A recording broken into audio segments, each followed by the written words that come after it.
All right. First and foremost, give all praise, honor, and glory to Yahweh, Ba'ashem Yahushai, Ba'ashem Kakadash, double honors to the elders and the apostles of great millstone who rule well and who was worthy to be counted for double honors. And peace and salutations to you, brothers out there pushing this truth wholeheartedly and sincerely and full of the gospel. It's the brother Gabaria from the Indiana camp, coming back at you again with another sit down. This is really a testimony sit down. So I'm as you see the video right here, it's by the beloved Apostle Tahar. He did a video about 2 hours ago talking about it. Says, "Don't tell your woman she's an Israelite." All right, and he was responding back to this woman right here. She was basically giving her experience of trying to, of dating a guy in the IUIC. All right, so I encourage brothers to go watch it, and I'm just basically making this testimony, because I had, certain so-called, women that I told the truth to, early on, women I told the truth to, and so, so forth and so forth. And just to give a couple testimonies about, the things I've went through and what my mindset is, what my mindset is on it now. All right. So, as the lady explained on, basically, the guy from IUIC, he was, basically trying to force her into this thing. All right. He was basically trying to force her, he tried to basically hey, this is what, in order for you to be with me, in order for you to get down with me, you gotta do as I do. You gotta stop eating pork. Stop start attending Sabbath service with me. And all this extra stuff. And then he started teaching her about the scriptures about the other nations are going into slavery and the Lord only coming back for Israel. All the good stuff. And she completely rejected it. All right. She said she didn't get down with it. She's a Christian. So that right there should have just, as Apostle Tahar said, he's, you don't deal with a woman like this. He said, well, you can't really deal with a woman like that. All right. And I've dealt with Christians before. I've dealt with hard, strong-headed Christians, diehard Christians before. And in my opinion, man, yeah, it's really to be honest, those are the worst women to get. All right. If you are, if the Lord has woken you up to this knowledge and you do find yourself dealing with a Christian woman, it's best just to leave that, the whole situation alone when it comes to talking about the scriptures, talking about what's going on, I've had certain women that I've dealt with, that I've told, hey, even I have 2 children right now, and their mother, so-called, believed or whatever, which really the apostle already went into it.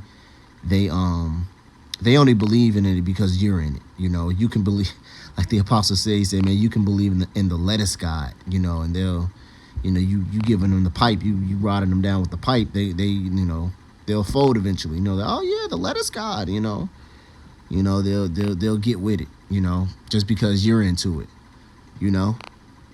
So my children's mother, they so-called, she was so-called, believing and whatnot. But as soon as we separated, what did you think she did? Did you think she was unmarried and kept her head wrapped and continued the Sabbath service and did all that extra? No, of course not. No, she went right back into her life. She got tattoos. She dealt with dudes. She didn't. Women. They don't. And that's why me personally, I've had a strong belief in this. Ever since I really came into the truth. Women doesn't hinder, nor I ain't say hinder, but women doesn't benefit the truth in no certain way, In GMS, we don't have our women in the truth. All right, our women don't come out to camp with us. They don't hold signs, they don't make signs, they don't. The only thing that we might allow is if a sister is good in a certain craft and she does it, for the camp. But that's to her, that's something that's, not, how can I say, that's something of her own volition. Like if she wants to do that, let's say she's good at making um, let's say she's good at making garments. Let's say she's a sewer or she's a crocheter or whatever. And she says she wants to. She's no. If a brother wants to, make a garment, and the brother that's dealing with her, he shows her how to make the garment with the border of the blue, the fringes, how to shape it and everything. And that's to her benefit. Like she, ain't nobody's forcing her to do it. Like, hey man, you better make these garments. You better make the garments for the brothers, whatever. Ain't nobody's forcing her to do it. She wants to do it. I'm pretty sure brothers are gonna throw her some money for it or whatever. That's fine, But as far as like, we got our women making our garments, we got our women uploading our videos, our women come to camp with us and all the extra stuff, man. We don't partake in that.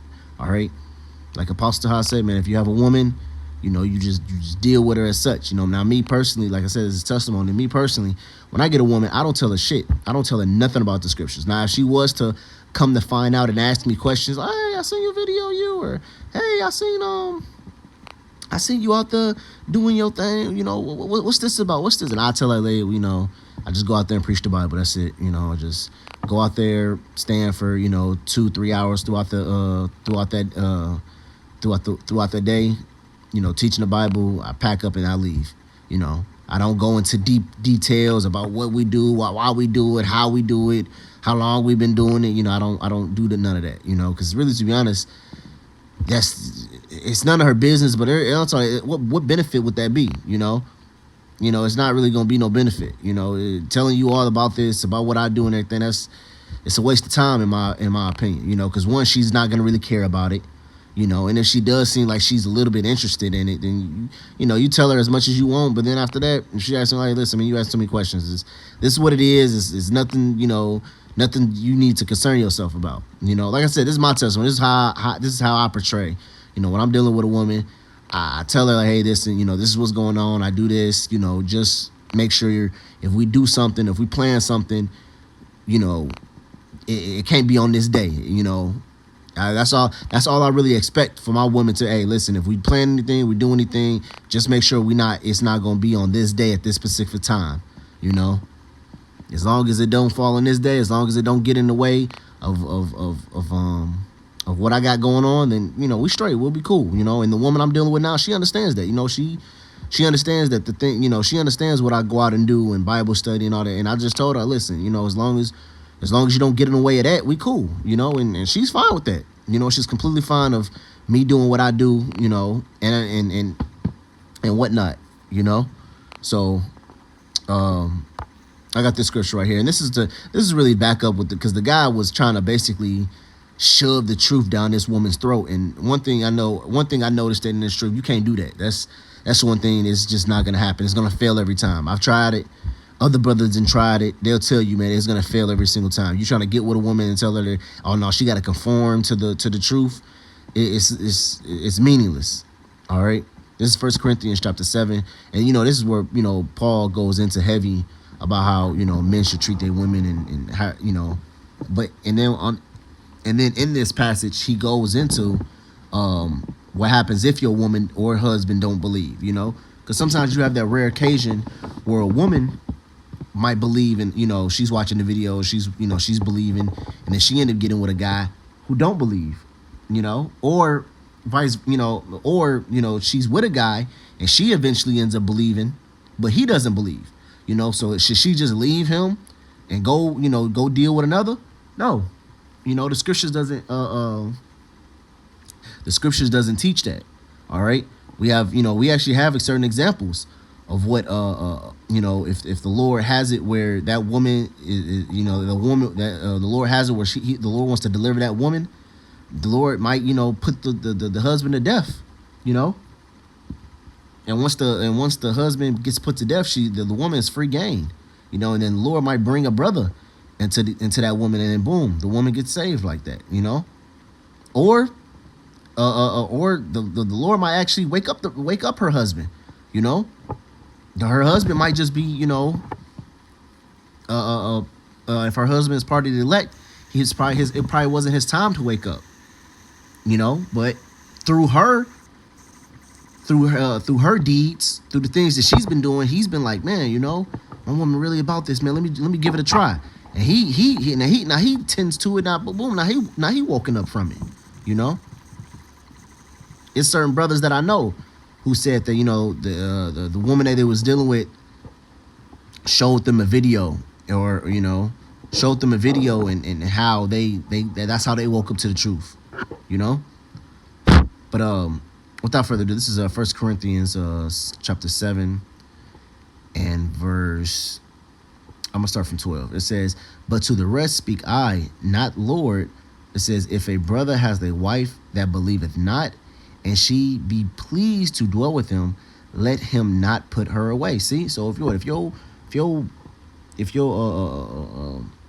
your woman, you know, who don't believe or whatever, sees that, you know, but she's pleased to dwell with you, it basically means she wants to be with you despite what you believe in. You know, you're not ought to put her away. You know, you're supposed to still deal with that woman, you know, whether she believes or not.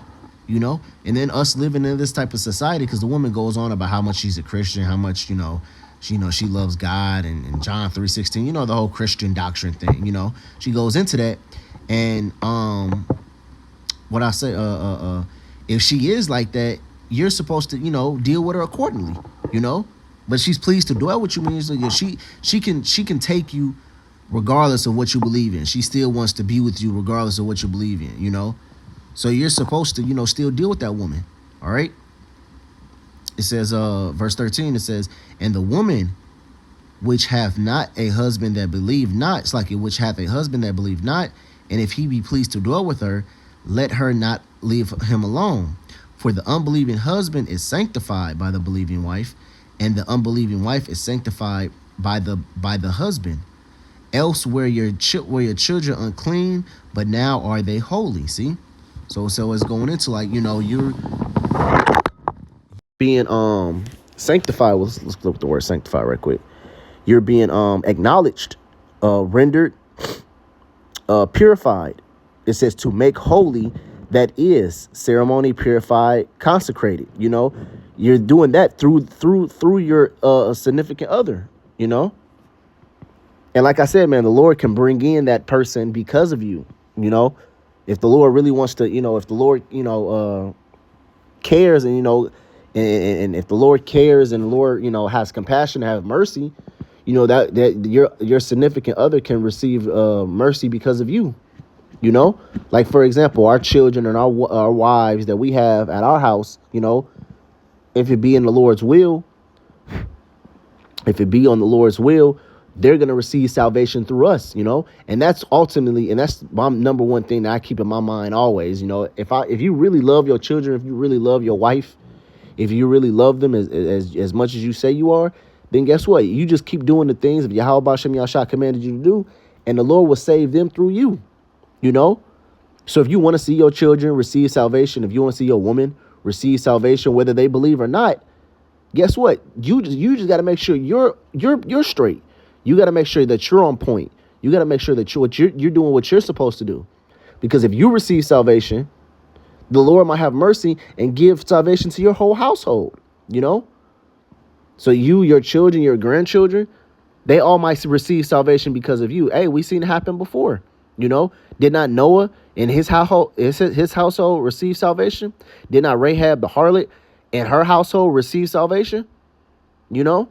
We've seen it happen where the Lord saves one person might receive salvation, but guess what? The whole person's household, everyone that lives with that person's family, they also receive salvation through that one person.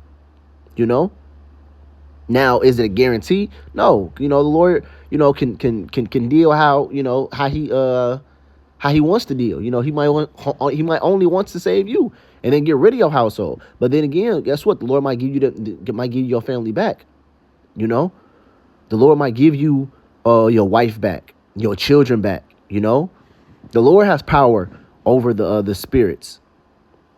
So yeah, the Lord might take them away now, but in the kingdom, you gonna get them right back. You know, a little small period of time, the Lord gonna take them, make them pure, and then send them right back to you. You know, we don't know how. You know, we don't know how it'll work out, but we gotta understand that what. If you got to make sure you're on point. You got to make sure you're doing what's right. All right. And then also we gotta understand, man, too. Matter of fact, let me grab this in the book of Job.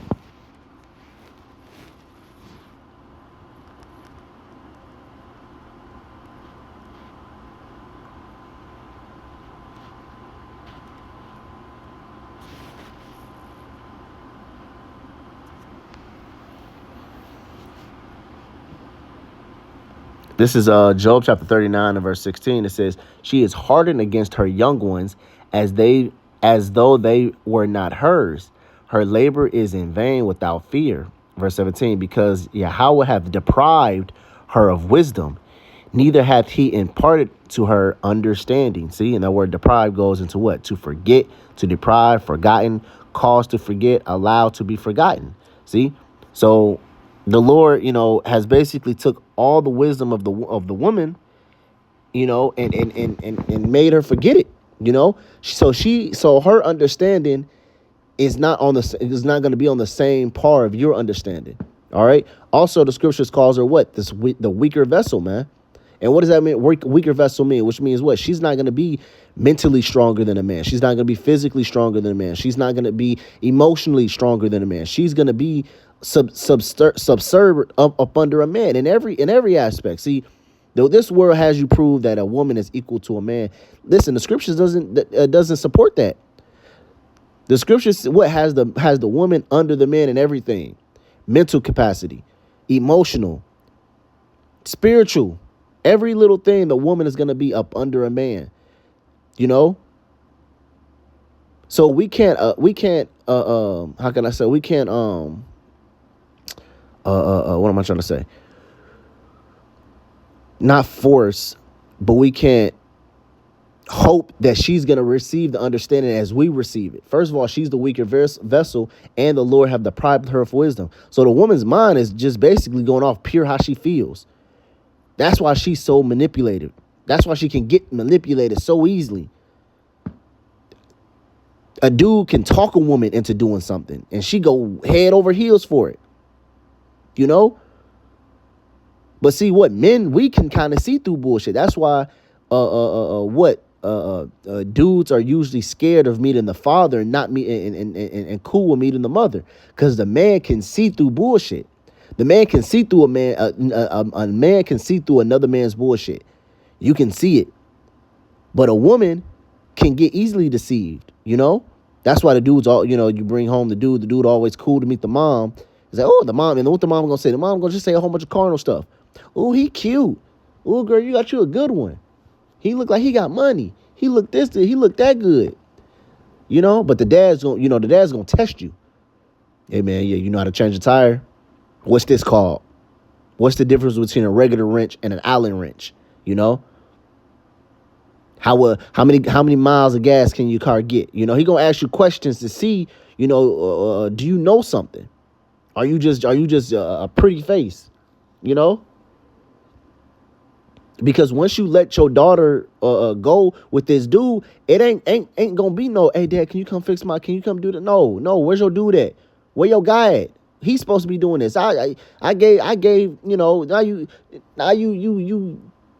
now you got this new age fathers out here still tending and helping their daughters out when they got dudes and shit. Around one time, me and my cousin around the same age. My cousin had called my dad, or my granddad to come help fix a tire or something. We get there, so the dude that she's messing with in the car, laid back on his phone or what. We were like, what the? Why he ain't out here doing this? But I kind of lost my train of thought. Yeah. So we're not, you coming into the truth, and you get with a woman, for you to expect her to get it the way you got it and say, oh, it makes sense. You're putting yourself in a very arbitrary situation. You're putting yourself in an awkward and hard place, because one, she's the weaker vessel. Two, the Lord has deprived her of wisdom. So her understanding is not going to be, on the same understanding as you, You're, in matter of fact, and also to go even a little deeper, 2/3, when it says 2/3 shall be cut off and die, you got to think the women outnumber men. Shit, I think 10-1. So majority of the 2/3 is going to be women, Now scripture, the scripture says the sand of the sea, But you got to think it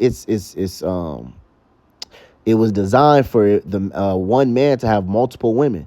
So it's a reason why it's a surplus of women out here than it is men. You know, because it's supposed to be that all the men supposed to have X amount more than one woman. You know, and it says it's in this world normal women outnumber men 100 to 1, I believe. You know, so every one man you see, there's 100 women for not for that man, but for every one man that you see, there's 100 women on top of that one man. You know, so a lot of this death and destruction and killing is gonna be these women. You know, but that's all that's the testimony I had. That's all I want to, basically line back on the apostle on his video. Very good video. Like I said, I encourage brothers to go watch it. It's on my Apostle Tahar's channel. So, Lord willing, hope this video was edifying. Until next time, shalom.